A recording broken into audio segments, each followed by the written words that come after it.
নমস্কাৰ প্ৰিয় বিদ্যাৰ্থীসকল মই তুষাৰ ৰানভীৰ ইউটিউব চেনেলত আকৌ এবাৰ স্বাগতম জনাইছোঁ।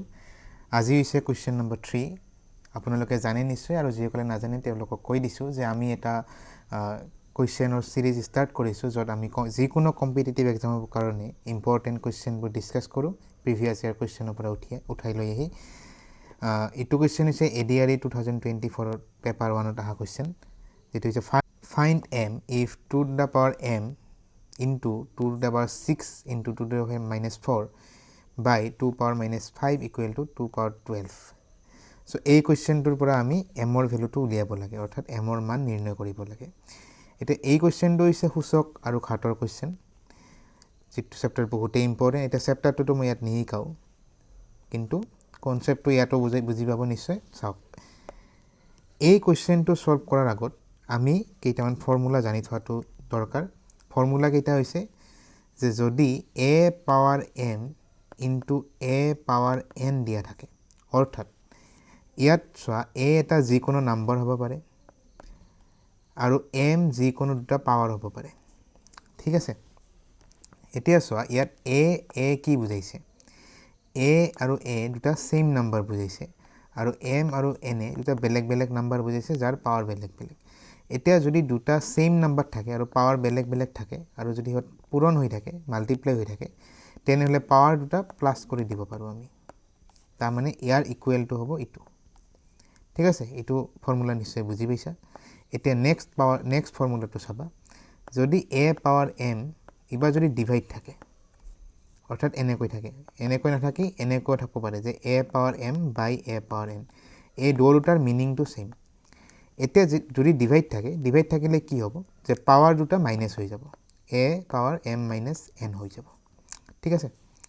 এতিয়া আৰু এটা চাবা লাষ্ট, যদি a পাৱাৰ মাইনাছ n থাকে, সাপোজ a ৰ পাৱাৰটো মাইনাছত আছে, তেতিয়াহ'লে ইয়াক প্লাছ আমি এনেকৈ বনাব পাৰোঁ যে a 1 by a power n, এটা 1 ওপৰত লিখি দিলে তলত আহি যাব a পাৱাৰ n, আৰু তো মাইনাছটো প্লাছ হৈ যাব, ঠিক আছে। এতিয়া এই বস্তুটো আমি ক'ত এপ্লাই কৰিম বা কেনেকৈ এপ্লাই কৰিম আৰু এটা চাবা, এটা ডেমো দেখুৱাই আছোঁ। যদি এনেকৈ আছে, ধৰি লোৱা a power m into a power minus n by a power minus suppose x। এতিয়া আমি এইটো কেনেকৈ লিখিব পাৰোঁ, মাইনাছখিনি আগত প্লাছ কৰি ল'ম। এতিয়া চাবা a পাৱাৰ m ইনটু এই যে a পাৱাৰ মাইনাছ x আছে, এইটো ওপৰত লিখি দিম, a পাৱাৰ প্লাছ x হৈ যাব, আৰু যিটো ওপৰত আছিল মাইনাছ n, এইটো তলত আনি দিম, a প্লাছ n হৈ যাব। একদম চিম্পল। এতিয়া মেইন কুৱেশ্যনটো চোৱা। মেইন কুৱেশ্যনটোত আমাক কি দিছে, যে 2 to the power m into 2 to the power 6 into 2 to the power minus 4 by 2 to the power minus 5 equal to 2 to the power 12। একদম চিম্পল কথা। এতিয়া চাবা, প্ৰথমতে প্লাছখিনি মাইনাছ কৰি ল'ম, 2 পাৱাৰ m ৰাখিম, 2 পাৱাৰ 6 ৰাখোঁ, 2 পাৱাৰ 5 কৰি দিওঁ, আৰু 2 পাৱাৰ 4টো মাইনাছটো তলত আহি গ'লে প্লাছ হৈ যাব। একদম চিম্পল। এতিয়া আমি কি কৰিম, ক্ৰছ মাল্টিপ্লিকেশ্যন কৰিম, অৰ্থাৎ বজ্ৰ পূৰণ কৰিম। বজ্ৰ পূৰণটো কি, যে ইয়াত যিটো হৰণ হৈ আছে, ইকুৱেলৰ ইফালে গ'লে এইটো পূৰণ হৈ যাব, অৰ্থাৎ 2 টু দ্য পাৱাৰ 4টো ইফালে গ'লে, ইকুৱেলৰ ইফালে গ'লে, ৰাইট চাইডে গ'লে হ'ব 2 টু দ্য পাৱাৰ 12ৰ লগত মাল্টিপ্লাই হৈ যাব, অৰ্থাৎ এনেকৈ হ'ব 2 to the power m into, এতিয়া চোৱা ইয়াত 2 আছে, ইয়াতো 2 আছে, ছেইম নাম্বাৰ আছে, আৰু পাৱাৰ বেলেগ বেলেগ আছে, আৰু মাল্টিপ্লাই হৈ আছে, অৰ্থাৎ পাৱাৰখিনি আমি প্লাছ কৰি দিব পাৰোঁ, ঠিক আছে। ইকুৱেল টু হ'ব 2 to the power 12 into 2 to the power 4। মই ষ্টেপবিলাক বেছিকৈ কৰিছোঁ, তোমালোকে ষ্টেপ স্কিপ কৰিবা এক্সামত, কাৰণ টাইম কম থাকে। ইয়াত বুজাবৰ কাৰণে মই গোটেইকেইটা ষ্টেপ কৰি দি আছোঁ। এতিয়া 6 প্লাছ 5 হ'ব 11 equal to 2 to the power 16, কাৰণ 12 প্লাছ 4 হৈ যাব 16, ঠিক আছে। এতিয়া কি হ'ব চোৱা, 2 to the power m equal 2 to the power 16 by 2 to the power 11, কাৰণ ইফালে এই নাম্বাৰটো মাল্টিপ্লাই হৈ আছে, আৰু ইকুৱেলৰ ইফালে গ'লে হৈ যাব হৰণ, অৰ্থাৎ ডিভাইড হৈ যাব। এতিয়া ক'লোঁ ডিভাইড থাকিলে কি হ'ব, যে পাৱাৰবিলাক মাইনাছ হৈ যাব, ঠিক আছে।